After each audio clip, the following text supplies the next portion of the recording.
পদ্ধতিতে জুলাই সনদ বাস্তবায়নের পরামর্শ বিশেষজ্ঞদের, বললেন আলী রিয়াজ। দ্রুতই সিদ্ধান্তে পৌঁছাতে চায় কমিশন। ঢাকাসহ কয়েক জেলায় পলিটেকনিক শিক্ষার্থীদের বিক্ষোভ, জনভোগান্তি বিবেচনায় সড়ক অবরোধ প্রত্যাহার। শেখ হাসিনার সময় জঙ্গি হামলার ঘটনাগুলো ছিল নাটক, ট্রাইব্যুনালে বললেন মাহমুদুর রহমান। চলছে নাহিদের সাক্ষ্য গ্রহণ। এবং চাকসু নির্বাচনে মনোনয়নপত্র জমা দেওয়ার সময় আরও একদিন বাড়িয়েছে কমিশন। রাবিতে জমে উঠেছে প্রচারণা।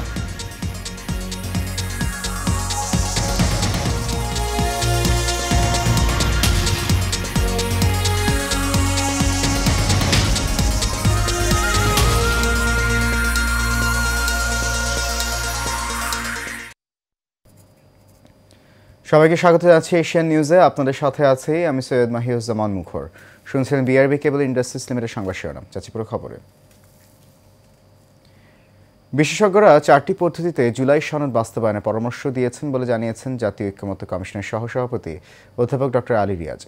রাজধানী ফরেন সার্ভিস একাডেমিতে 29টি রাজনৈতিক দলের সঙ্গে ঐক্যমত্য কমিশনের বৈঠকের সূচনা বক্তব্যে তিনি কথা বলেন। ডক্টর আলী রিয়াজ বলেন, বিশেষজ্ঞরা বলছেন অধ্যাদেশ, নির্বাহী আদেশ, গণভোট ও বিশেষ সাংবিধানিক আদেশের মাধ্যমে জুলাই সনদ বাস্তবায়ন করা যেতে পারে। তিনি বলেন, সনদ পূর্ণাঙ্গ বাস্তবায়নের বিষয়ে 21 সেপ্টেম্বরের মধ্যেই চূড়ান্ত সিদ্ধান্ত নিতে চাচ্ছি, কারণ প্রধান উপদেষ্টা 21 সেপ্টেম্বর নিউ ইয়র্কে যাবেন। তবে ওই দিন না হলে তা 2 অক্টোবরের পরে চলে যেতে পারে। এদিকে সোমবার জাতীয় ঐক্যমত্য কমিশনের মেয়াদ 15 অক্টোবর পর্যন্ত বাড়িয়ে প্রজ্ঞাপন জারি করেছে মন্ত্রিপরিষদ বিভাগ।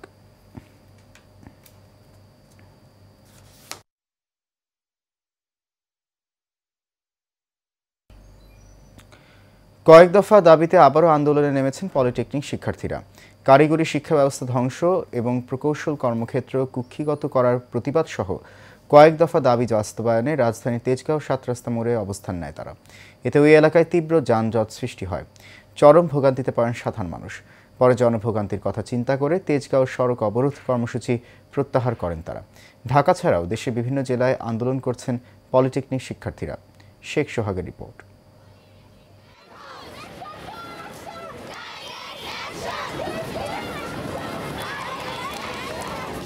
সকাল 11:30টার দিকে আন্দোলনরত শিক্ষার্থীরা 7 রাস্তার মোড়ে অবরুদ্ধ করে। এতে ওই সড়কে যান চলাচল বন্ধ হয়ে যায়। এর আগে তারা ঘোষণা দিয়েছিল যে আগামী বুধবার দেশব্যাপী বিক্ষোভ ও অবস্থান কর্মসূচি পালন করবেন কারিগরি ছাত্র আন্দোলন। সেখানে সব পলিটেকনিক্যাল ইনস্টিটিউট শিক্ষার্থীরা অংশ নেয়। শিক্ষার্থীদের দাবির মধ্যে রয়েছে ইন্সট্রাক্টর পদে ক্রাফটস ইন্সট্রাক্টরদের জন্য নির্ধারিত 30% পদোন্নতি কোটা বাতিল। ওই পদে ক্রাফট ইন্সট্রাক্টরদের পদোন্নতি ব্যয় প্রত্যাহার। তাদের পদোন্নতি পরিবর্তন, 2021 সালে নিয়োগপ্রাপ্ত ক্রাফটস ইন্সট্রাক্টরদের নিয়োগ বাতিল এবং নিয়োগ বিধি সংশোধন শিক্ষার্থীদের 6 দফা দাবি। আমরা ডিপ্লোমা ইঞ্জিনিয়াররা ডিপ্লোমা কমপ্লিট করার পর জব সেক্টরে ঢুকি, 2-3 বছর পর বিএসসি করি। দেখা গেছে 7 বছর, 8 বছর, 10 বছর পর আমাদের এই 10 বছরের অভিজ্ঞতা, তারপর বিএসসি সার্টিফিকেট শো করলে তারপর একটা পদোন্নতি পায়। ঠিক আছে, তো এখানে তাও আবার 100% না, 33%। ওনারা যে উপরের পদগুলোতে প্রমোশন নিচ্ছে, ওনারা কিন্তু পরীক্ষা দিয়ে প্রমোশন নিতেছেন। ওনারা 4বার 5বার নিতেছে। বিএসসি ইঞ্জিনিয়ারিংদের অযৌক্তিক 3 দফা দাবির বিরুদ্ধে যে সরকারি কার্যক্রম চালু হয়েছে সেটাকে অবিলম্বে বন্ধ করার জন্য যে সকল নেতাকর্মী প্রকাশন অধিকার আন্দোলনে আমাদেরকে হত্যা করার হুমকি দিয়েছে, তাদেরকে অনতিবিলম্বে আইনের আওতায় আনতে হবে। সকল শিক্ষার্থীদের যৌক্তিক দাবির সাথে আন্দোলনে অংশ নেয় সকল পলিটেকনিক্যাল ইনস্টিটিউটের শিক্ষকবৃন্দ। বিএসসি প্রকৌশলীরা আমাদের ডিপ্লোমার ছাত্রদেরকে হত্যার হুমকি দিয়েছে, গুলি করে হত্যা করতে চেয়েছে। আমি শিক্ষক হিসাবে এটার তীব্র প্রতিবাদ জানাচ্ছি এবং নিন্দা জ্ঞাপন করছি। আমি আরও জানাচ্ছি, বিএসসি ইঞ্জিনিয়াররা যে 3 দফা অযৌক্তিক দাবি নিয়ে মাঠে নেমেছে, এটা পুরাই অযৌক্তিক। এটা 1978 সালে এবং 1994 সালে মীমাংসিত ব্যবস্থা। এটার বিরুদ্ধে তারা কোনো দাবি দাওয়া উত্থাপন করতে পারে না। এটা রাষ্ট্রদ্রোহিতার শামিল। আমি এটার বিপক্ষে অবস্থান করছি। আমার প্রাণপ্রিয় ছাত্রদের সাথে একাত্মতা ঘোষণা করছি। শেখ সোহাগ, এশিয়ান টেলিভিশন, ঢাকা। জুলাই গণঅভ্যুত্থানে মানবতা বিরোধী অপরাধে মামলায় শেখ হাসিনা সহ 3 জনের বিরুদ্ধে এনসিপির আহ্বায়ক নাহিদ ইসলামের সাক্ষ্য গ্রহণ চলছে। ট্রাইব্যুনাল 1-এর চেয়ারম্যান বিচারপতি মোহাম্মদ গোলাম মুর্তুজা মজুমদারের নেতৃত্বাধীন বিচারিক প্যানেলে সাক্ষ্য দিচ্ছেন তিনি। 47তম সাক্ষী হিসেবে নাহিদের জবানবন্দির মধ্য দিয়ে এ মামলার সাক্ষ্য গ্রহণ শেষ হবে। এর আগে মাহমুদুর রহমানের সাক্ষ্য গ্রহণ শেষে তাকে দ্বিতীয় দিনের মতো জেরা করেন শেখ হাসিনার পক্ষে রাষ্ট্রনিযুক্ত আইনজীবী মোহাম্মদ আমির হোসেন। এ সময় মাহমুদুর রহমান বলেন, শেখ হাসিনার সময় জঙ্গি হামলার ঘটনাগুলো যে নাটক ছিল তা সাবেক আইজিপি শহীদুল হক তার বইয়ে লিখেছেন।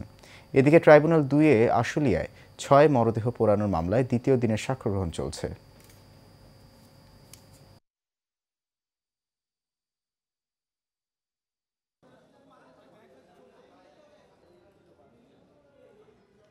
আজকে জনাব মাহমুদুর রহমানের সাক্ষ্যের মধ্যে অর্থাৎ আসামি শেখ হাসিনা এবং আসাদুজ্জামান খান কামালের আইনজীবীর জেরার জবাবে দুটো বিষয় তিনি অবতারণা করেছেন।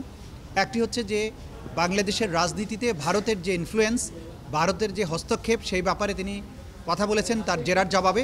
সেখানে তিনি উল্লেখ করেছেন যে সাবেক পররাষ্ট্রমন্ত্রী আব্দুল মোমেন করেছিলেন যে বাংলাদেশের সাথে ভারতের সম্পর্কটা স্বামী স্ত্রীর মতো।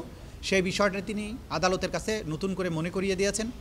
তিনি আরও বলেছেন যে শেখ হাসিনা বলেছিলেন যে ভারতকে তার সরকার যা কিছু দিয়েছে এটা অন্য কেউ দিতে পারবে না, ভারত সরকার মনে রাখবে। সেই তথ্যটি তিনি দিয়েছেন আদালতকে এবং এর মাধ্যমে আদালতকে তিনি জানিয়েছেন যে এগুলো প্রমাণিত হয় যে ভারত সরকারের নিয়ন্ত্রণে শেখ হাসিনা বাংলাদেশকে শাসন করতেন।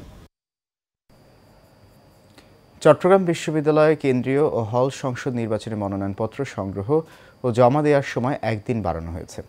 বিশ্ববিদ্যালয় ছাত্র দলের সাধারণ সম্পাদক আবদুল্লাহ আল নোমান নির্বাচন কমিশনের কাছে দাবি জানানোর পর কমিশন তাৎক্ষণিক বৈঠক করে সময় একদিন বাড়ানোর সিদ্ধান্ত দেয়। প্রধান নির্বাচন কমিশনার অধ্যাপক মনির উদ্দিন বলেন, সম্প্রতি গ্রামবাসীর সঙ্গে অনাকাঙ্ক্ষিত ঘটনায় অনেক শিক্ষার্থী আহত হয়েছেন এবং অনেকে মনোনয়ন সংগ্রহ করতে পারেনি বলে শিক্ষার্থীরা আবেদন করে। আবেদনের পরিপ্রেক্ষিতে নির্বাচন কমিশন মনোনয়নপত্র আগামীকাল বিকেল 5টা পর্যন্ত জমা দেওয়ার সময় বাড়িয়েছে। দীর্ঘ 35 বছর পর আগামী 12 অক্টোবর চাকসু নির্বাচন হবে।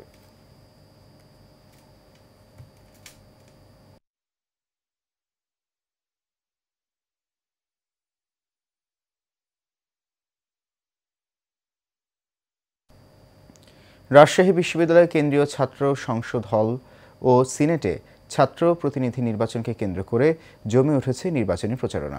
বিভিন্ন প্যানেলের প্রার্থীরা ক্যাম্পাস জুড়ে শিক্ষার্থীদের কাছে ছুটে বেড়াচ্ছেন।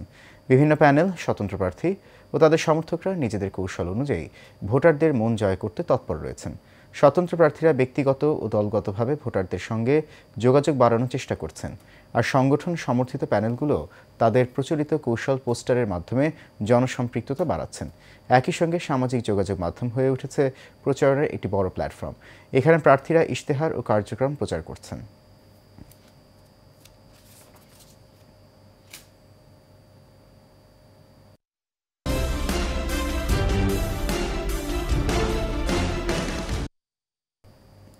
ঢাকার ধামরাইয়ে সেতু নির্মাণ কাজ নিয়ে দুর্নীতির অভিযোগ উঠেছে। 15 কোটি টাকার দুটি সেতুর কাজ ফেলে এক ঠিকাদার লাপাত্তা হলে সেই কাজ নেন অন্য এক ঠিকাদার। তিনিও 6 বছরে শেষ করতে পারেননি সেতুর কাজ। এর মধ্যে নকশায় ভুল, রেলিং ও সংযোগ সেতু না থাকা সহ রয়েছে নানান অভিযোগ। মোস্তাফিজুর রহমান বকুলের তথ্যচিত্রে বিস্তারিত জানাচ্ছেন শোয়েব সত্তার লিজন। ঢাকার ধামরাইয়ে সোমভাগ ইউনিয়নের ফকটিয়া বংশী নদীতে 2019 সালে শুরু হওয়া সেতুটির নির্মাণ কাজ 2020 সালে শেষ হওয়ার কথা, অথচ 6 বছরেও শেষ হয়নি কাজ। উল্টো 3 দফায় 50% কাজ শেষ করে চতুর্থবারের মতো লাপাত্তা ঠিকাদার।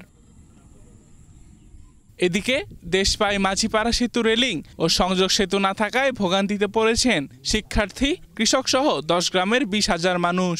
নৌকাতে যাওয়ার সাথে বাচ্চাদের অনেক সমস্যা হয়। এই যে গত বছর এই নৌকা ডুবে অনেক পোলাপান মনে করেন ক্ষতিগ্রস্ত হয়। অনেক লোক আমার বয়স্ক মানুষের অনেক লোক ফুল দেখে দেয় বলে, তারা খুব আফসোস করছে ফুলের লেগে। অনেক লোক আমরা যদি দেখে দেয় বলেন এটাও কোনো শিওর নাই, এই খালি দেরি করে আর পলায় জায়গা খালি। থানা ইঞ্জিনিয়ারের কাছে গেছে, মনে বলছে কাজটা দীর্ঘদিন ধরে পড়ে রয়েছে, কোনো খোঁজ খবর তারা নিতেছে না। পরে ওনারা যোগাযোগ করলো, ওনারা বললো যে আমরা 1 সপ্তাহের মধ্যে আসতেছি। তারপরে 1 সপ্তাহ গেলে কয় সপ্তাহ তার আর কোনো খোঁজ খবর পাই নাই। ফোন করলেও ফোন ধরে না। এদিকে ব্যাপক অনিয়মের অভিযোগের বিষয় জানতে চাইলে বর্তমান ঠিকাদার জানান, বিগত ঠিকাদার লাভের অংশ নিয়ে পালিয়ে গেছে। যে একটা প্রকল্পের লাভজনক যে আইটেমগুলা, এই আইটেমগুলা ওরা কমপ্লিট করে বিল উঠায় চলে যেত, বাকি কাজটা ওরা আর করতো না। যেই আইটেমে লস হবে বা চালান থাকবে ওই আইটেমটা আর ওরা করতো। আর উপজেলা প্রকৌশলী জানান, দ্রুত কাজ শেষ করার জন্য তাগাদা দেয়া হয়েছে ঠিকাদারকে। প্রকল্পের যে বৃষ্টি হয়েছে সেই বৃষ্টির ঠিকাদার বন্ধ থাকার কারণে আমরা অর্থ দপ্তর থেকে কাজ বাতিলের সুপারিশ করেছি এবং কাজ বাতিলের প্রক্রিয়াধীন রয়েছে। তো কাজ বাতিল হলে আমরা নতুন করে টেন্ডার হবে এবং পরবর্তী যার সাথে কন্ট্রাক্ট হবে সে কাজ করবে। এখন আমরা আশা করছি যে স্বল্প সময়ের মধ্যে কাজটি শেষ হবে। বর্তমান সরকার সেতুটি নির্মাণ করে স্থানীয়দের ভোগান্তি দূর করবে, এমনটাই প্রত্যাশা সকলের। Shoaib Sattar Lijon, Asian television. টাঙ্গাইল সদর উপজেলার মগরা ইউনিয়ন বিএনপির সাধারণ সম্পাদক এস.এম. আনিসুর রহমান ওরফে উত্তমকে না পেয়ে তার স্ত্রী লিলিয়া আক্তারকে কুপিয়ে হত্যা করেছে দুর্বৃত্তরা। পুলিশ জানায়, মঙ্গলবার রাত 8:30টায় সদরের কুইজবাড়ি বাজার এলাকার পশ্চিম লিয়ন বেকারিতে অজ্ঞাত 4 থেকে 5 জন মুখোশধারী দুর্বৃত্তরা প্রবেশ করে। এ সময় বেকারির মালিক আনিসুর রহমানকে না পেয়ে তার স্ত্রী লিলিয়া আক্তারকে কুপিয়ে গুরুতর জখম করে। পরে স্থানীয়রা লিলিয়া আক্তারকে উদ্ধার করে সদর হাসপাতালে নিলে চিকিৎসক মৃত ঘোষণা করেন।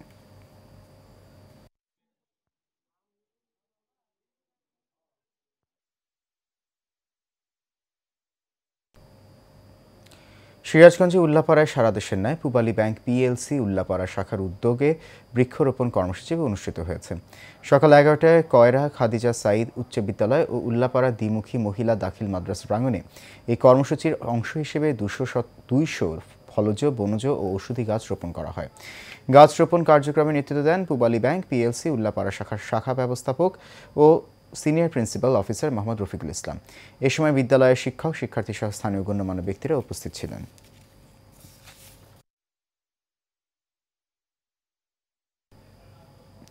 নারায়ণগঞ্জের রূপগঞ্জ উপজেলার কাঞ্চন বাজারে আনুষ্ঠানিকভাবে উদ্বোধন করা হয়েছে সোসাইটি ফর ডেভেলপমেন্ট ইনিশিয়েটিভসের নতুন শাখা।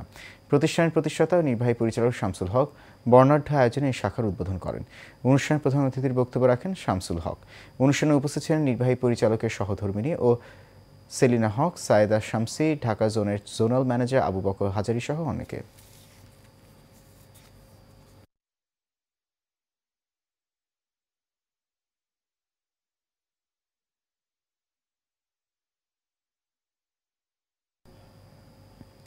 কুমিল্লা এপিজেড মেডিকেল সেন্টার নিয়োগের লিখিত পরীক্ষার ফলাফল 3 দিনের মধ্যে প্রকাশ করার কথা থাকলেও ফল প্রকাশ না করায় নিয়োগ পরীক্ষায় অংশগ্রহণকারীদের মধ্যে শুরু হয়েছে নানান গুঞ্জন। পরীক্ষার্থীদের অভিযোগ, লিখিত পরীক্ষায় কুমিল্লা ইপিজেড মেডিকেল সেন্টার চুক্তিভিত্তিক ব্যক্তিদের গোপনীয় সুবিধা দিয়ে তাদের নিয়োগ দেওয়ার পায়তারা করছে কর্তৃপক্ষ। পরীক্ষা যদি প্রহসনমূলক না হয়ে মেধাভিত্তিক হয়ে থাকে তবে অনতিবিলম্বে ফল ঘোষণার দাবি পরীক্ষায় অংশগ্রহণকারীদের। এ বিষয়ে জানতে কুমিল্লা ইপিজেড পরিচালক আব্দুল্লাহ আল মাহবুবের সাথে মুঠোফোনে যোগাযোগের চেষ্টা করা হলেও তাকে পাওয়া যায়নি।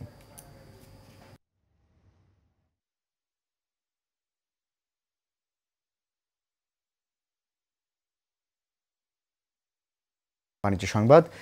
দেশে ক্যাশলেস লেনদেন সম্প্রসারণ ও গ্রাহক সচেতনতা বৃদ্ধির লক্ষ্যে বাংলাদেশ ব্যাংকের উদ্যোগে ক্যাশলেস বাংলাদেশ বিষয়ক সেমিনার অনুষ্ঠিত হয়েছে।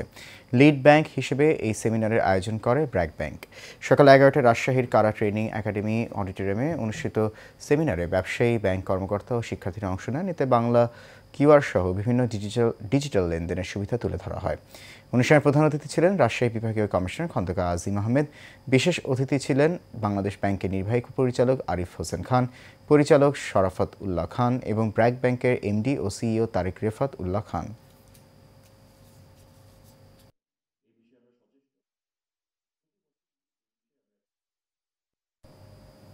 শেষ করবে এশিয়া নিউজ। তার আগে বিআরবি কেবল ইন্ডাস্ট্রিজ লিমিটেড সংবাদ শিরোনামগুলো জানিয়ে দিচ্ছে আরও একবার।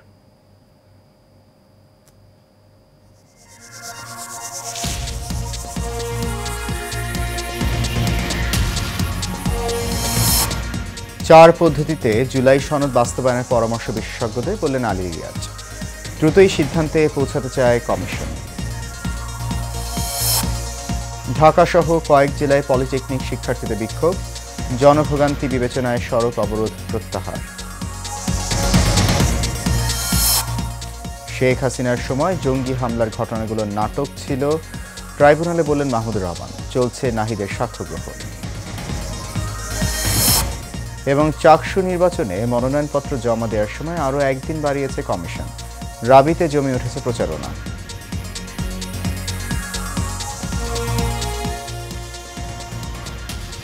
এশিয়ান নিউজ এ পর্যন্তই। আমাদের পরবর্তী সংবাদ দেখার আমন্ত্রণ রইল। এতক্ষণ সঙ্গে থাকার জন্য অনেক ধন্যবাদ সবাইকে।